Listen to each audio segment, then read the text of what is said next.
Shalom, selamat siang saya dan teman-teman. Wah, tidak terasa kita hampir menyelesaikan perkuliahan di semester 2 ini. Nah, pada hari ini kita sudah sampai di topik presentasi kelompok yang terakhir. Semoga semangat-semangat yang kemarin tidak hilang ya.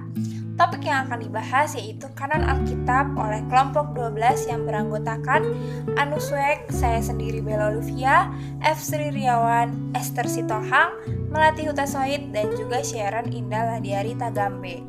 Pada topik ini kami akan membahas 4 garis besar, yaitu yang pertama, pengertian kanon dan kanon Alkitab, yang kedua, sejarah kanon Alkitab, yang ketiga, kebenaran Alkitab, dan yang keempat, proses kanonisasi Perjanjian Lama dan Perjanjian Baru. Diharapkan teman-teman dapat memperhatikan keseluruhan dari video presentasi kami dan mengerti pada setiap pembahasannya. Baiklah, kami akan memulai presentasi kami. Selamat belajar teman-teman. Pertama, kita masuk pada pengertian kanon. Apa sih kanon itu? Jadi, kata kanon berasal dari bahasa Yunani yang artinya ialah tongkat besi yang lurus, kemudian dikembangkanlah arti tongkat ukur. Dalam bahasa kiasan, kata ini ialah peratusan, standar ukuran, model. Tetapi kata ini juga dipakai untuk label astronomi dan kronologis. Di sini, orang-orang baru dapat berbicara tentang kanon bila mana sebuah naskah dengan sengaja diberi tempat yang khusus dan normatif di samping kitab-kitab suci Perjanjian Lama. Menurut Font, selama naskah dengan sengaja diberi tempat yang khusus dan normatif, maka belum ada kata kanon. Melihat penjelasan arti kanon, ini tidak sulit membuktikan bahwa sebelum pertengahan abad kedua, belum ada kanon. Sampai masa itu, memang ada pemakaian beberapa kitab tertentu. Namun, tidak ada yang menjelaskan dengan tegas terhadap hal ini. Kanon Alkitab merupakan daftar kitab yang dianggap sebagai kitab suci yang berwibawa dan berotoritatif oleh suatu komunitas agama tertentu. Dari pembicaraan mengenai kanon pada abad keempat, jelas nampak bahwa kini orang bertitik tolak dari kewibawaan kitab suci. Kitab suci merupakan suatu kesatuan yang dikenali, dibatasi dengan cermat, dan yang dianggap standar bagi orang Kristen. Demikianlah, Sinode Amerika Serikat tahun 397 memberi daftar untuk semua tulisan yang dimaksudkan. Bila orang berbicara tentang naskah kanonik, kanon tersebut tidak dibantah dan ukuran kewibawaannya juga sudah tetap. Dalam pemakaian istilah gerejawi, kata itu menjadi istilah teknis bagi Alkitab, dengan tekanan-tekanan khusus pada keseluruhan yang final. Sebutan kitab suci membuat Alkitab dikualifikasikan, sedangkan kata kanon membuat Alkitab dibatasi. Meskipun kata-kata seperti Alkitab, kitab suci, dan kanon mempunyai arti yang tumpang tindih, kata kanon mempunyai arti yang khas dibandingkan dengan sebutan-sebutan lainnya. Kata ini amat menekankan pengakuan bahwa hanya tulisan-tulisan itu dan semua naskah-naskah itu membentuk Alkitab, yakni kitab-kitab suci yang mempunyai kewibawaan. Sebetulnya istilah kanon ini dapat dinamakan sebagai satuan pengamanan bagi Alkitab. Selanjutnya kita berbicara tentang sejarah kanon. Tulisan-tulisan yang dibacakan di dalam gereja disebut dengan kitab-kitab. Dalam bahasa Yunaninya disebut dengan ta Biblia. Oleh karena itu, Biblia merupakan kumpulan daripada kitab-kitab.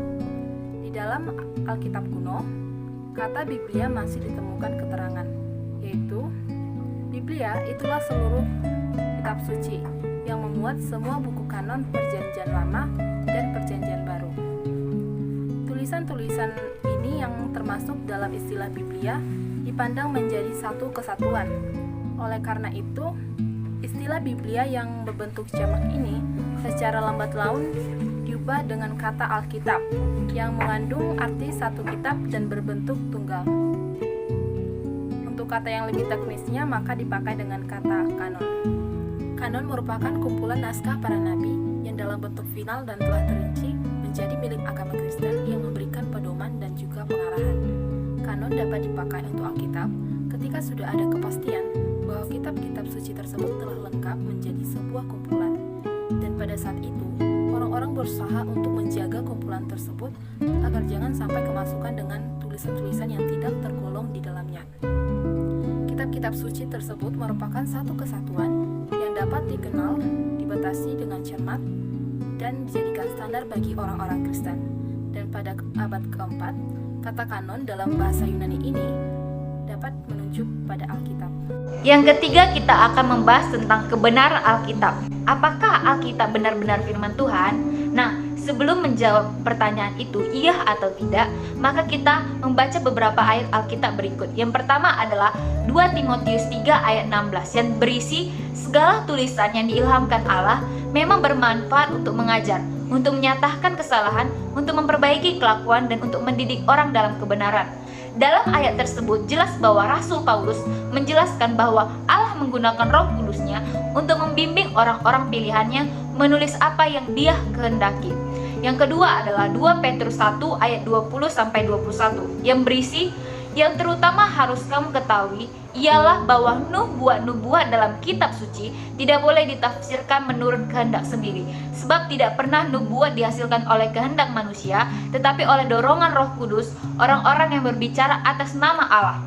Dalam ayat tersebut berbicara tentang perwahyuan diri Allah dalam tulisan-tulisan yang ada dalam Alkitab. Hakikatnya dari semuanya ini adalah bahwa Alkitab, kitab suci, berasal dari Allah dan merupakan bagian dari Allah, bukan manusia. Maka ini berbicara tentang konsep teologis dari inspirasi. Ini menambahkan penekanan pada kebenaran bahwa Alkitab adalah berita Allah, bukan berita manusia. Memang benar bahwa Alkitab ditulis menggunakan kata-kata manusia, tetapi manusia itu secara unik dibimbing oleh Roh Kudus.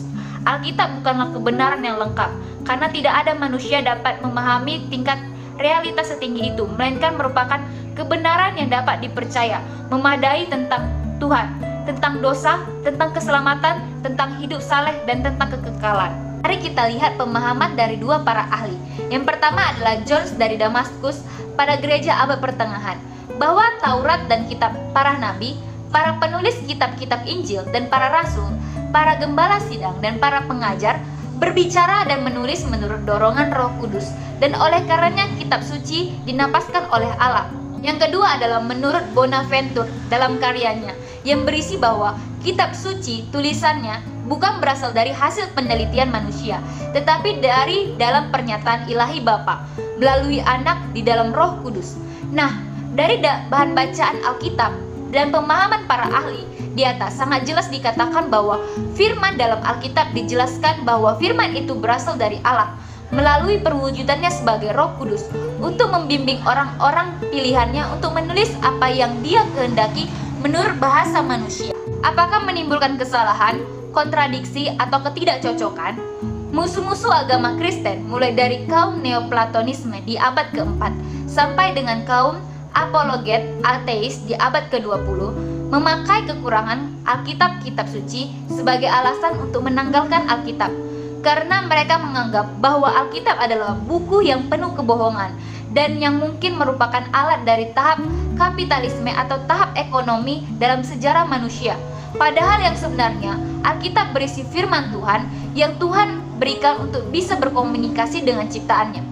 Banyak orang yang tidak memahami makna dalam Alkitab akan bertanya seperti ini, jelaskan bagaimana ayat-ayat ini tidak bertentangan, atau lihat ada kesalahan dalam Alkitab. Kebanyakan orang hanya mengutip apa yang hanya mereka pahami dan tanpa mencari tahu apa yang dianggap sebagai kesalahan-kesalahan itu.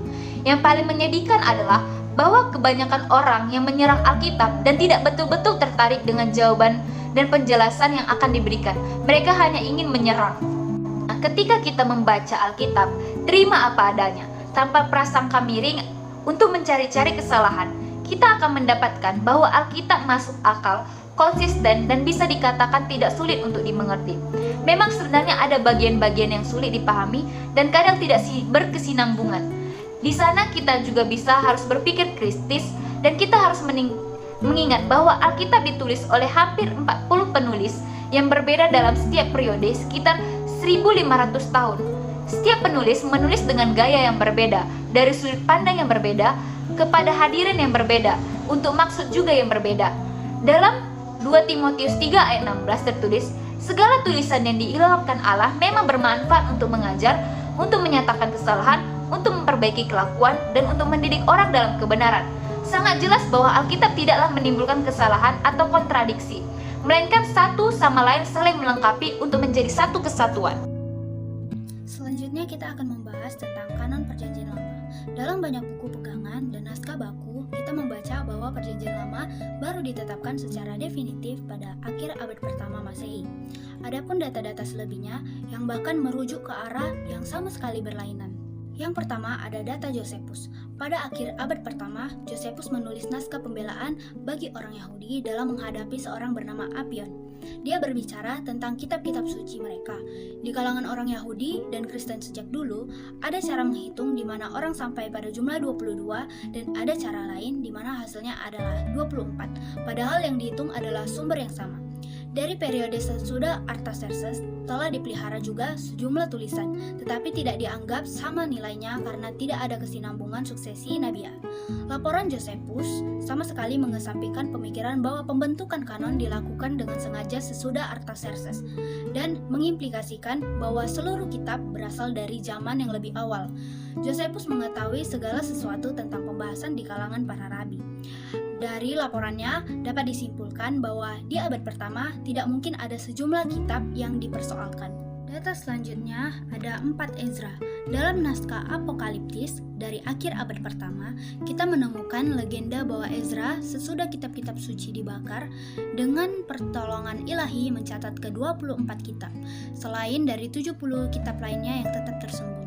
Berdasarkan legenda, Ezra sering dianggap sebagai seorang yang telah menyusun kanon, tetapi dalam 4 Ezra sama sekali tidak ada bukti mengenai hal itu. Kitab 4 Ezra menunjukkan bahwa si penulis, demikian juga para pembacanya, berpendapat dari pemikiran yang sama mengenai usia kanon seperti yang kita temukan pada Josephus. Ketiga ada Yesus Sirak. Naskah Apokrifa Yesus Sirak berisi kebijaksanaan seorang pria dari awal abad kedua sebelum Masehi. Cucunya menerjemahkan naskah itu ke dalam bahasa Yunani pada akhir abad itu. Ia menceritakan bahwa kakeknya rajin membaca kitab-kitab tersebut.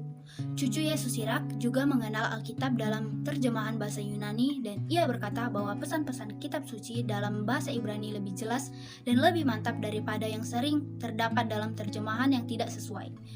Dapat disimpulkan bahwa pada awal abad kedua sebelum Masehi, Perjanjian Lama yang kita kenal sudah diketahui orang sebagai data yang tetap dan digunakan serta diterjemahkan.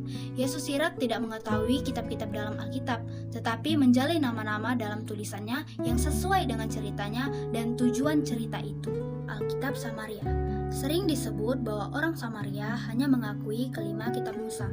Telah terjadi perpecahan dengan bangsa Samaria sesudah masa pembuangan, yaitu pada waktu mereka membangun bait Allah mereka di Gerizim.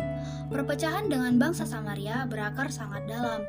Sejak saat itu, kerajaan ke-10 suku menempuh jalannya sendiri, memisahkan diri dari bait Allah di Yerusalem, dan menetapkan tata cara ibadat sendiri serta mempunyai nabi-nabi sendiri. Sesudah masa pembuangan, orang Yahudi menolak untuk bekerja sama dengan bangsa Samaria. Mengenai Perjanjian Lama, dalam arti positif, dapat disimpulkan dari Alkitab Samaria, bahwa kelima kitab Musa ternyata sudah diterima oleh semua suku sebagai firman Allah jauh sebelum Daud dan Salomo. Selanjutnya ada data Sinode di Yabne. Dikatakan sekitar akhir abad pertama Masehi diadakan Sinode Yahudi di Yabne. Dalam persidangan tersebut, kanon diberi bentuk definitif karena pada waktu itu juga Kidung Agung dan Pengkhotbah diakui. Tetapi pemeriksaan lebih lanjut dalam menunjukkan bahwa kita tidak mempunyai alasan untuk berbicara tentang sebuah sinode atau konsili. Pembahasan mengenai Pengkhotbah dan Kidung Agung itu tidak menunjuk ke hal-hal yang belum diputuskan dalam kanon. Ini merupakan pokok pembahasan yang menarik untuk para nabi dan juga bermanfaat bagi perumusan rincian-rincian teori inspirasi, tetapi tidak punya arti langsung bagi sejarah kanon. Kesimpulan yang bisa kita ambil adalah apa yang telah dikenal dalam sejarah tentang berfungsinya kanon Ibrani Perjanjian Lama yang sudah kita kenal memberi alasan untuk menyimpulkan bahwa kanon itu sudah diterima sebelum periode Yesus Sirak. Yesus Sirak juga menyanggah pemikiran bahwa kitab-kitab suci dalam abad-abad sesudah pembuangan secara berangsur-angsur dipisahkan dari literatur nasional Yahudi, dan untuk sebagian juga baru ditulis, disusun, atau diselesaikan di zaman itu. Perjanjian Lama ternyata sama tuanya seperti tanggal lahir bukunya yang paling akhir. Baik, rekan-rekan sekalian, ini dengan saya Anu Suek akan melanjutkan penjelasan dari kelompok kami, yaitu pada bagian proses kanonisasi Perjanjian Baru. Nah, Perjanjian Baru merupakan bagian dari kanon Alkitab Kristen setelah Perjanjian Lama. Perjanjian Baru merupakan kumpulan kitab yang berisikan karya-karya Kristiani yang ditulis dalam bahasa Yunani yang merupakan bahasa umum Mediterania Timur pada abad pertama dalam waktu yang berbeda-beda. Dapat dilihat dalam bukunya Baffin 2011. Nah, rekan-rekan sekalian, kecenderungan untuk menyusun kanon Kristiani di samping Perjanjian Lama bermula saat sejumlah naskah Kristen dari abad pertama secara bertahap mulai berfungsi sebagai naskah yang berwibawa. Karena sebelumnya naskah-naskah Kristen tidak dianggap setara dengan kitab suci atau Perjanjian Lama. Dapat dilihat dalam bukunya Van Bruggen 2002. Menurut Van Bruggen, Perjanjian Baru muncul pada abad kedua melalui seleksi eksklusif dan berwibawa, dan Perjanjian Baru diselesaikan pada abad yang keempat yang berisikan kitab-kitab tua dari abad pertama. Dapat dilihat dalam bukunya Van Bruggen 2002. Baik rekan-rekan, untuk lebih memahami proses kanonisasi Perjanjian Baru, maka kita dapat melihat dari beberapa kesepakatan para ahli. Nah, berdasarkan kesepakatan para ahli dalam bukunya Van Bruggen tahun 2002 mengenai penyusunan kanon Perjanjian Baru dibagi menjadi 3, yaitu yang pertama, pada abad pertama. Pada abad pertama, kemungkinan besar surat-surat Paulus sudah dikumpulkan dan Injil sudah mulai beredar, serta otoritas Tuhan yang telah bangkit dan tradisi-tradisinya sudah dipelihara oleh orang.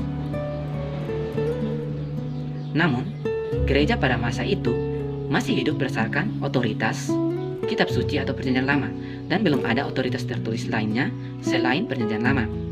Pada masa itu masih terdapat tradisi lisan, sehingga belum ada kebutuhan untuk menyusun kanon Alkitab Kristen selain Perjanjian Lama. Lalu yang kedua yaitu pertengahan abad kedua. Nah, kebutuhan untuk menyusun kanon Alkitab Kristen di samping Perjanjian Lama baru muncul setelah Marcion menyusun Alkitab Kristiani yang sebenarnya berat sebelah, karena hanya terdiri atas kitab Lukas dan 10 surat Rasul Paulus. Hal ini memaksa gereja pada zaman itu untuk mendata dan menyusun Injil dan surat-surat dengan cara yang lebih baik lagi. Nah, pada masa itu, penyusunan kanon Perjanjian Baru sudah dimulai, dan Perjanjian Baru mulai berfungsi di samping Perjanjian Lama.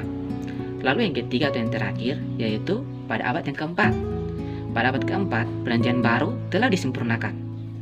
Hal ini diakhiri dengan terjawabnya pertanyaan-pertanyaan terakhir dan penetapan yang tetap atas Perjanjian Baru oleh tokoh-tokoh penting seperti Athanasius dan sinode-sinode providensial dari Afrika Timur pada tahun 393 sampai 397. Kita tidak boleh salah menanggapi bahwa Perjanjian Baru itu merupakan perluasan dari Perjanjian Lama. Umat Kristen meyakini bahwa Perjanjian Baru bukan jilid kedua dari Perjanjian Lama, melainkan kebenaran dalam Alkitab. Perjanjian Lama terwujud dan terrealisasi melalui pekerjaan Yesus Kristus dan pekerjaan para rasul di dalam Perjanjian Baru, sehingga Perjanjian Lama bukan diperluas, melainkan digenapi di dalam Perjanjian Baru. Dapat dilihat dalam bukunya Van Bruggen 2002. Dapat kita lihat dari kesepakatan beberapa ahli, kanonisasi Perjanjian Baru diselesaikan pada tahun 397. Nah, ada beberapa pihak yang membuat daftar kanon dari kitab-kitab yang dianggap sah, yaitu yang pertama, Origen pada tahun 210. Kemudian pada tahun 315, Eusebius mengemukakan daftar kanonnya. Lalu pada tahun 315 itu juga Athanasius sudah mengeluarkan daftar kanon dari kitab-kitab Perjanjian Baru yang kita miliki hingga sekarang.